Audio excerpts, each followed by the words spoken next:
કરજણ તાલુકાના યાત્રાધામ નારેશ્વર ખાતે આજ રોજ 18 ગામ માછી સમાજનો 19મો સમૂહ લગ્નોત્સવ યોજવામાં આવ્યો હતો।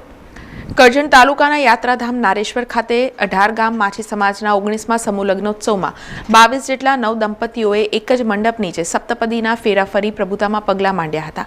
તેમજ દાતાઓ દ્વારા નવ દંપતીઓને ગૃહસ્થી માટે જરૂરિયાત વસ્તુ આપવામાં આવી હતી। તેમજ સમાજના આગેવાનો દ્વારા નવ યુગલોને આશીર્વાદ આપવામાં આવ્યા હતા। શ્રી રંગ અવધૂત મહારાજના સાનિધ્યમાં જે 18 ગામ માછી સમાજનો અમારો સમૂહ લગ્ન યોજાઈ રહ્યો છે, ત્યારે આજે 22 જેટલા જોડા જે નવ દંપતીને આજે પ્રભુતામાં પગલાં માંડશે, એ અમારા સમાજ વતી હું એટલું કહેવા માગું છું કે આવું દરેક સમૂહ લગ્ન થવું જોઈએ અને એમાં જે કંઈક કુરિવાજો છે, જે આર્થિક રીતે વીક વ્યક્તિઓ છે, બરાબર છે, એમને સપોર્ટ મળે અને અમારા સમાજ તરફથી હું બધા સહભાગીઓને એવું કહું છું, સેવાભાઈઓને, કે ભાઈ દરેક કંઈક ને કંઈક એ લોકોને મદદરૂપ થાય અને આવું વધારેમાં વધુ સમૂહ લગ્ન મોટું આયોજનમાં થાય એવું એ લોકો પાસે અપેક્ષા રાખું છું અને આ કાર્ય કાયમ માટે થતું રહે, બરાબર, એ ઘણું સારું છે।